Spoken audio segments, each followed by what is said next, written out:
doing sensing, or the knowing of sickness. Once we know that this knowing is a sickness, we might want to not knowing as a way to treat it, but uh, this is building up an illusion on top of another illusion.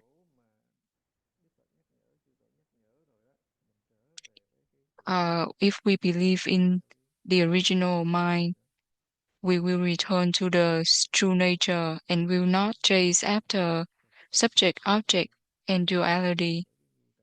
And once we do that, we are practicing the Patriot Zen method. We don't use this doubt to as a way to tackle the knowing. We just need to return to to our practice.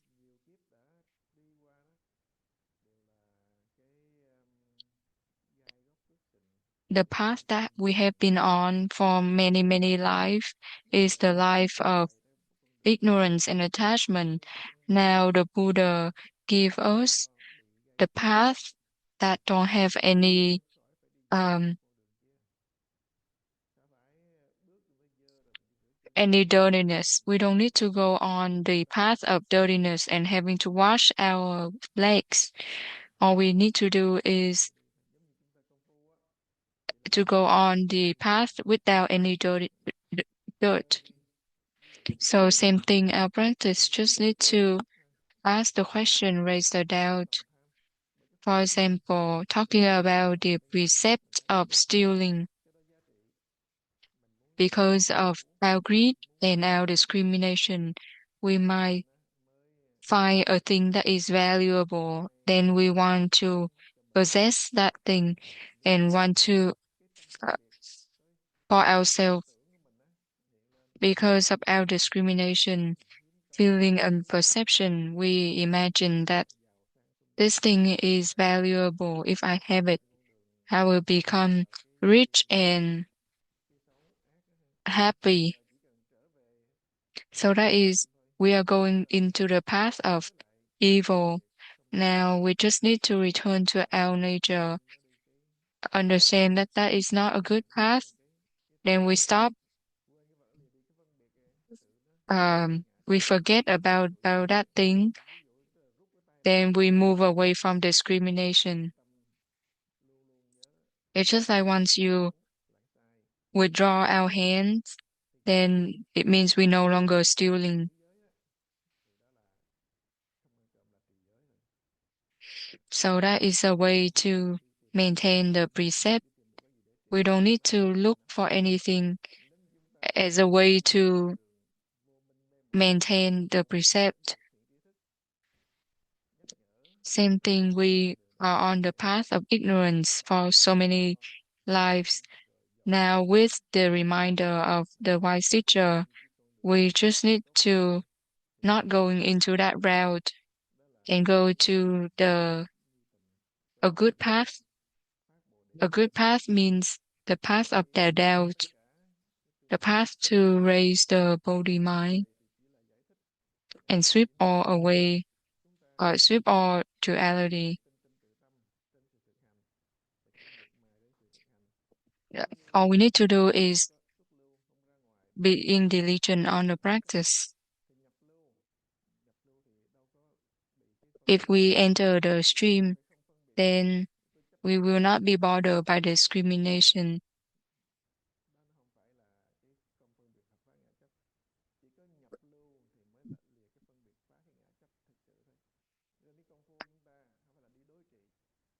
Our practice is not to go against with anything, just return to the practice and the original nature.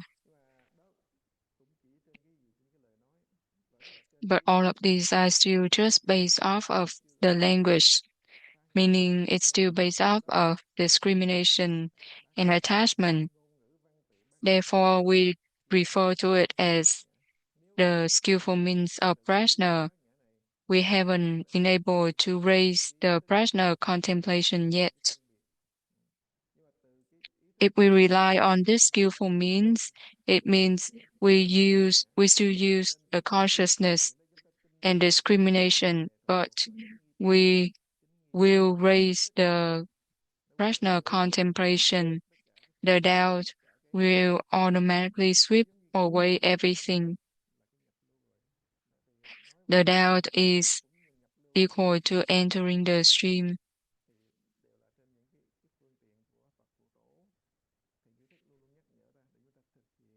So these are all the reminding of the wise teachers, the Buddha and the patriot to help us uh, continue to practice. The more we practice, the more we will be able to absorb the teachings of all the teachers. It doesn't mean we know more. It just means we strengthen the belief in the original mind.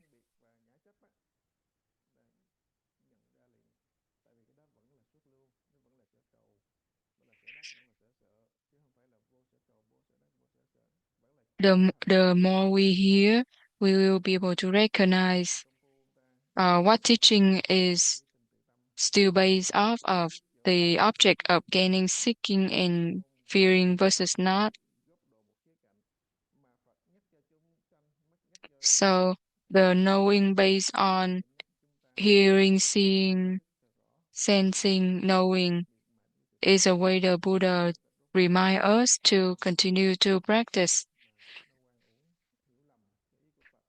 Don't assume and misunderstand the Buddha's meaning. So right now, anyone have any question about the practice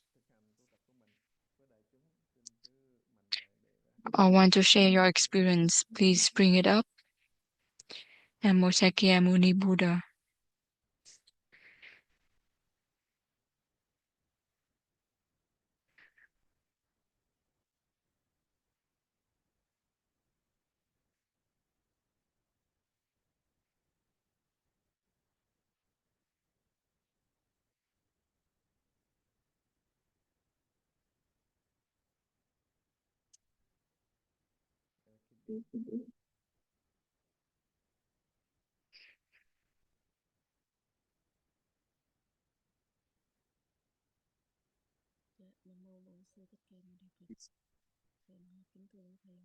Namo Sakyamuni Buddha, dear Thai, dear all singer and practitioners. Can you talk more about when we practice the analyzing disappear?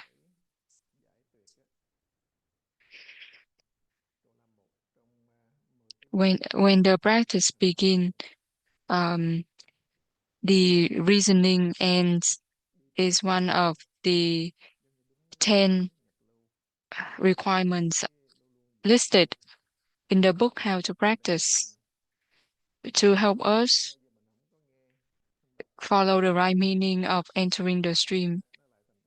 But don't misunderstand it and thinking we should not learn or should not understand or should not know.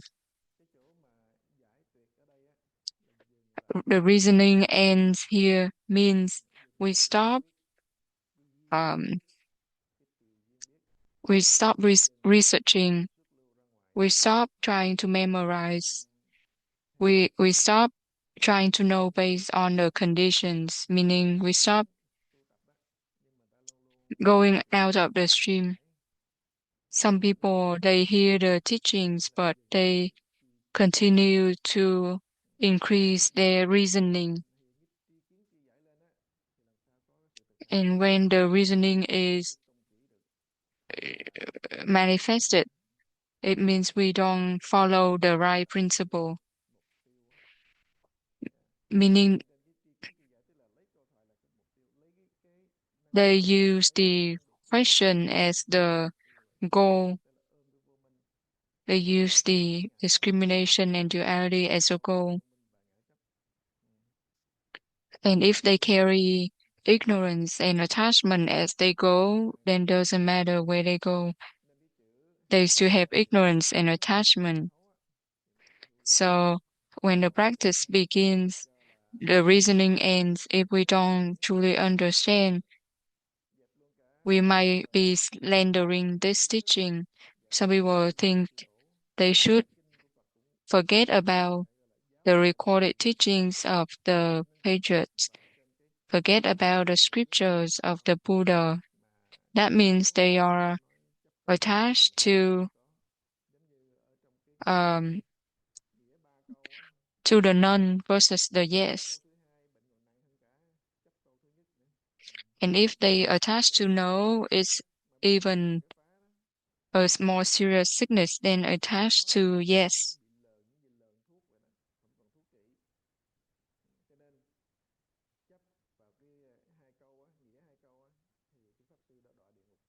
Just like in the three statement, if any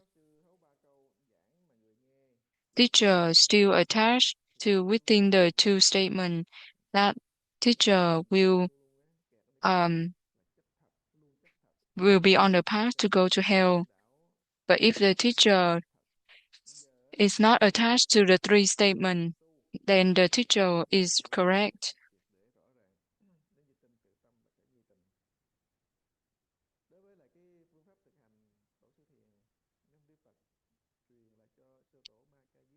The Buddha passed down this method to Master Mahakasapa. It's the method that go beyond the words, the language.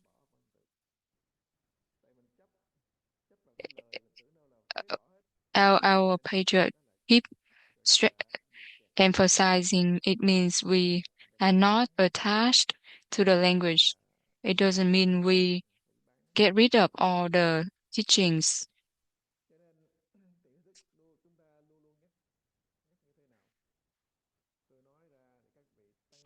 Our patriots always remind us whatever I say is to help you increase your belief in the original mind in order to practice, not for you to increase your knowing. So there are two classes of people in the class. One class is they learn and they put in the practice. The other class is they learn but they just increase their knowledge and be happy on that, but don't really practice. The second class, later on, they will feel bored and will want to give up because they don't have the practice. They don't really get the idea of the Buddha and the patriot. Like the sick patriot said, the miracle of the Buddha is not attached to the teaching. But a lot of people misunderstand. They attach to the teaching and look for nirvana. So the saying, when the practice begins, the reasoning ends, means for us to enter the stream, to end attachment instead of the other way around.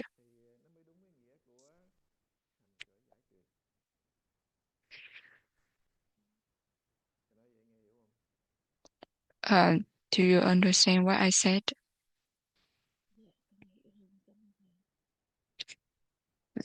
Yes, I do. Thank you, Thầy.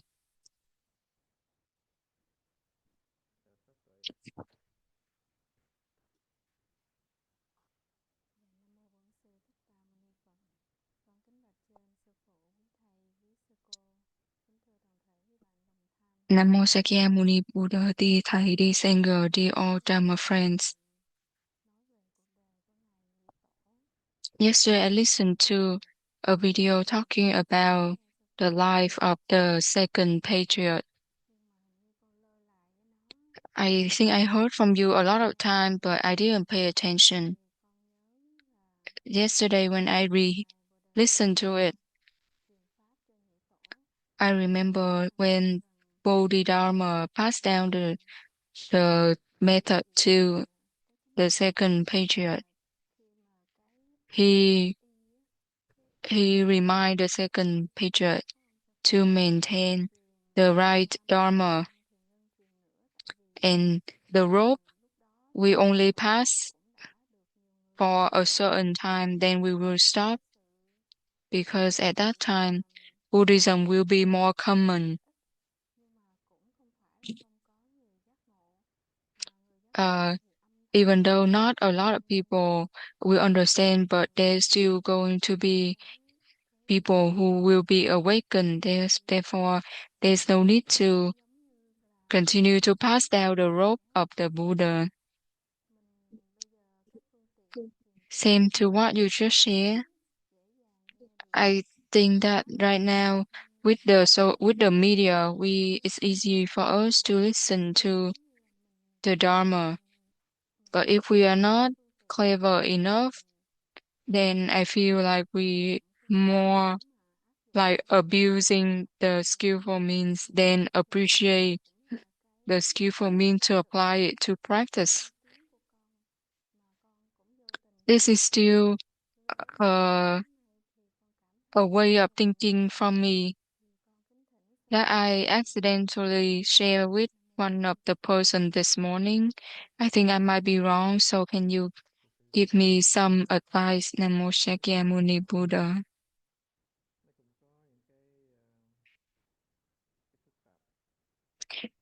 Actually, each time has its own complications, its own social development. Like our generation nowadays is the time of modernization and technology.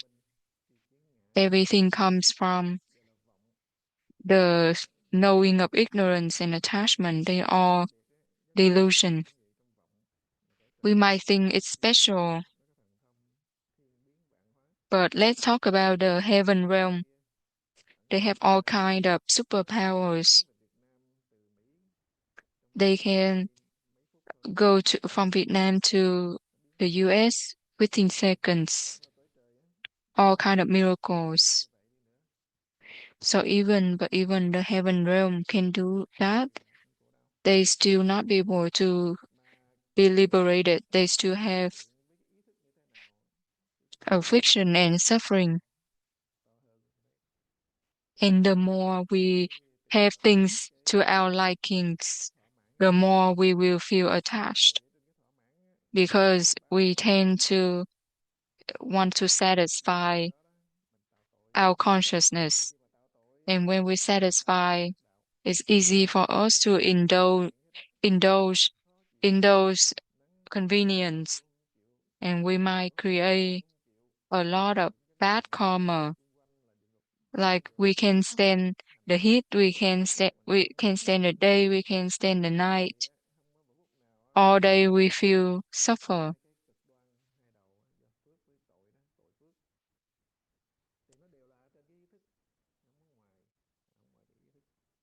So all the realms are still based off of the consciousness. For a wise person, that person might have the right view and able to recognize the right Dharma anytime during the time of the Buddha, now or in the future. Therefore, we say the three jewels exist all along through the three times. But because we're too far away from the time of the Buddha, we keep running out into our ignorance and attachment. Like Master Baksun said, if we have the right view, even if the Dharma ending age can be transformed into um, the right Dharma age, we cannot blame on the situation. We cannot blame on the modern technology.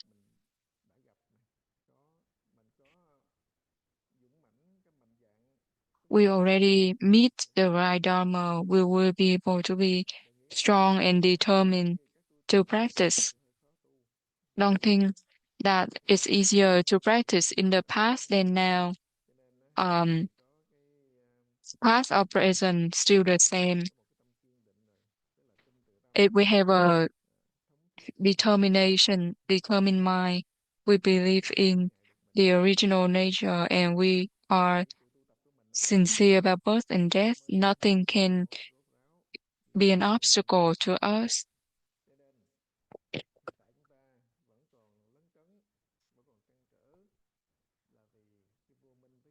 Right now, if we still have concerns, it's because of our habits of ignorance and attachment that create obstacles to us. But why is that? It's because our mind keep chasing after those instead of directing itself to the prajna. People tend to follow the bad thing than the good thing. It's easy to get deluded.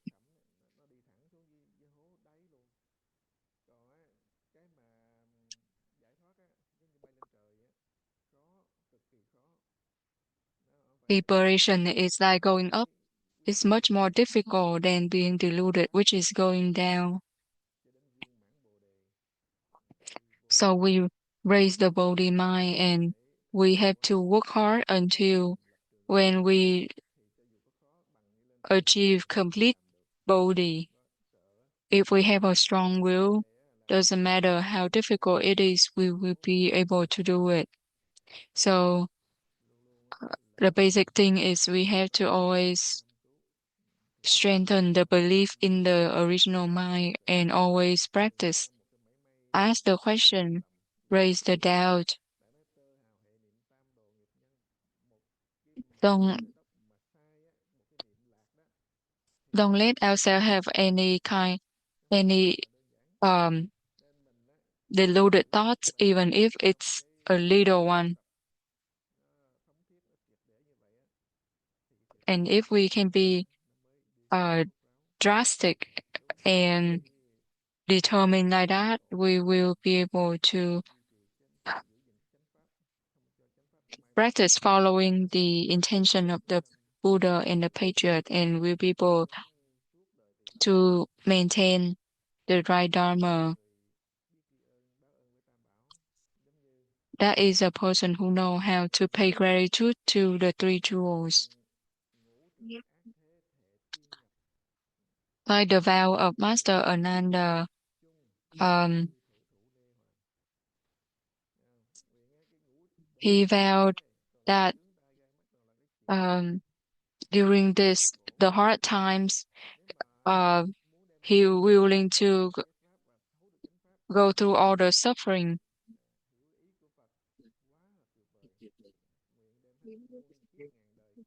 and he willing to use all of his lives to go into the suffering to help sentient being to learn about the right Dharma.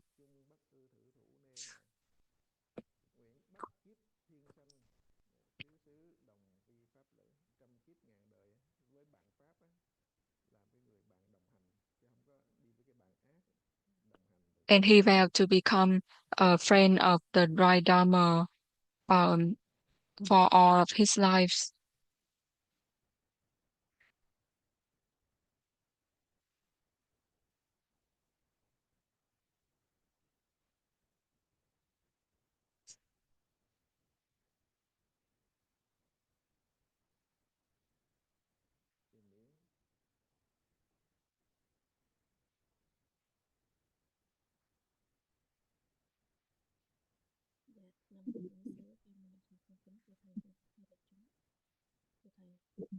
Namo Sakya Muni Buddha, dear Thầy, dear everyone. There's a question from the Dharma friend.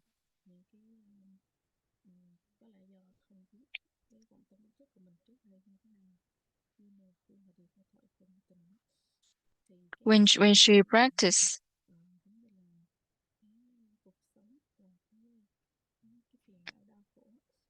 all all kind of thoughts about life and affliction and suffering keep following her. And when these thoughts are there, um, the thought of asking the question is gone, and she feel very concerned and worried, spending all day practicing in worriness. Can you give her some advice? Thank you, Thầy.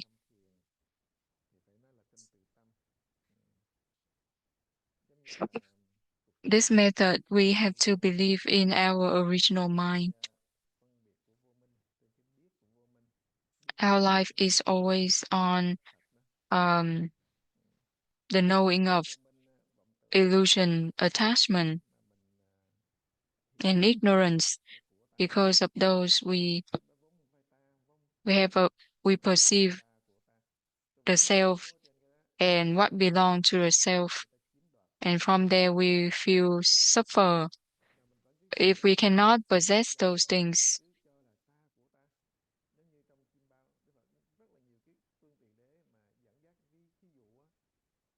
but the Buddha have a lot of examples, like in the dream, we see other people take away our possession, even kill ourselves. But when we wake up, there's no stealing and no killing.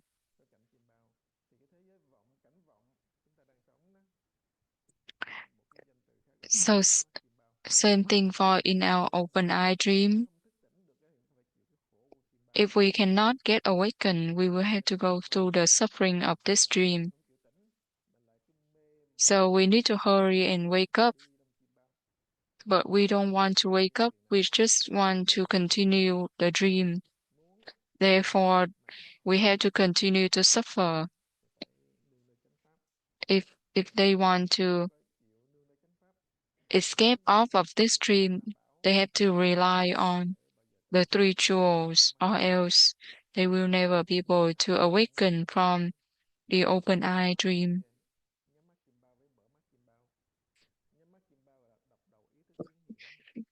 The Buddha said, closed eye dream is run by one consciousness.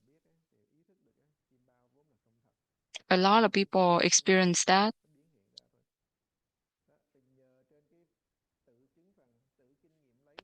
And from their own experience, they they can tell when the Buddha told us our life is like an open eye dream. It's not real. Like our body is founded based on the four elements: earth, wind, fire, and eventually it will end. When we die, the body return to the four elements. Then at that time, we will not consider that body as ourselves. We will just follow our karma and take over another body. If the bad karma is stronger, we will go into the three lower realm. And if we become an animal, all of our knowledge and skills in this life will be gone. Like the heaven king, when it comes to the time he's about to die, he's showing the five forms that predict his death. And because he's a heaven being, he able to tell when he will become in the next life. And when he contemplate that, he know he will become a donkey. and he feel frightened. If he become a donkey, he will lose all of his power. He will just be an animal working for a human. He too scared and find a way to not fall into that situation. He know the future, but he doesn't know how to escape that future. Then he asks around, and then one of his officials told him that there's uh, Bu- Sakyamuni Buddha in the Saha world. Please come down there to ask him.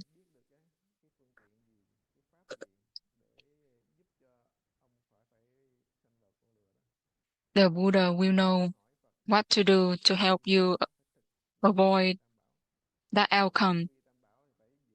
And the Buddha taught the Heaven King to take refuge in the three jewels sincerely.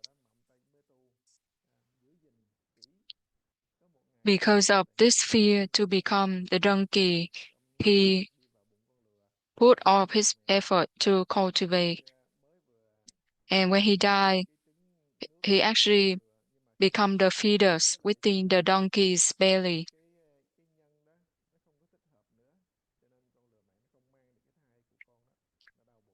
But because the conditions are not right anymore, the donkey mom feel discomfort, and she kicked one of the ceramic bowl of the owner, and the owner got so angry and hit the donkey mom. Then she got miscarriage. Then you can see that the donkey cannot hold the fetus of a person who maintain the five precepts. We always hear that if we take refuge in the Buddha, we will not go into hell. Take refuge in the Dharma, we will not going to become a ghost. And take refuge in the Sangha, we will not become an animal. But we have to sincerely doing it. And once he, like right after that short period of time, he become the heaven being again. He will, this time he will spend another life of being a heaven king. But this time he sincerely practiced liberation. So at night, every night he come down to listen to the Dharma of the Buddha.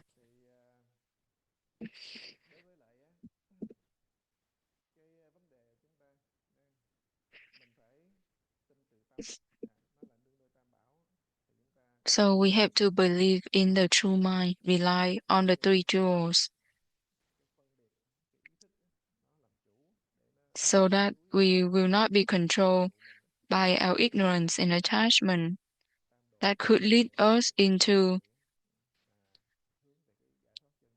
the reincarnation, but instead we should redirect ourselves to awakening.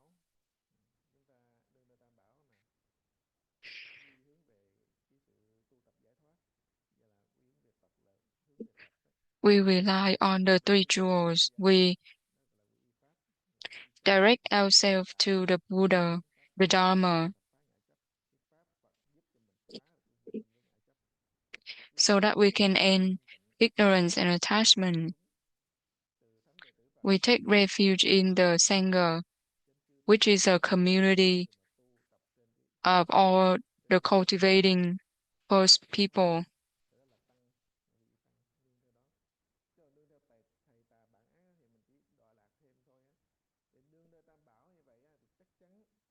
If we truly take refuge in the three jewels, we will go on the true path of liberation. How do we take refuge? Each of us have to apply the skillful means of the Buddha and the Patriot into practice. Every day, we continue to learn to strengthen the belief in the mind.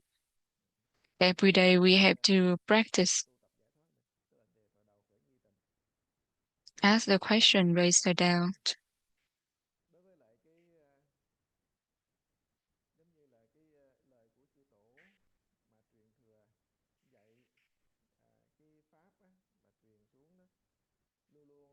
Like the Patriot passed down to us, they always advise us to maintain the right Dharma as a way to pay gratitude to the three jewels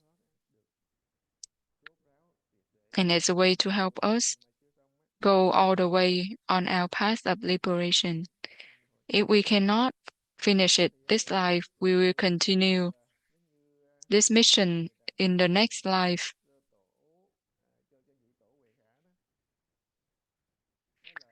Like when Bodhidharma passed down to the second patriarch Huệ Khả,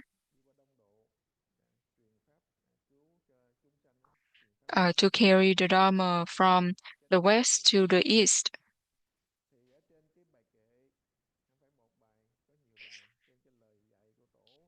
There are many verses from the patriarchs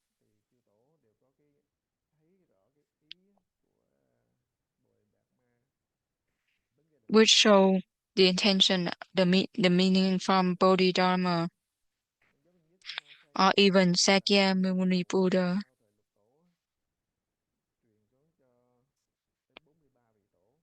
After the sixth patriarch passed down to 43 patriarchs.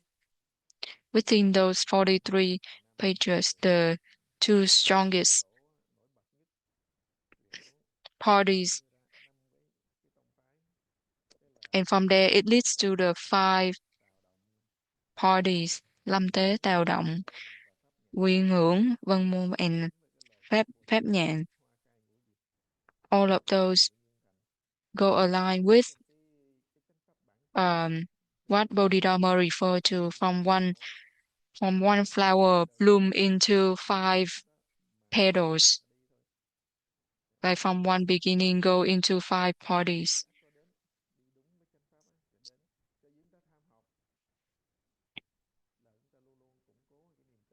The reason why we always learn is to strengthen our belief in the true mind, so that we always go onto the right path and never stray away. That way we can maintain and prolong the Dharma.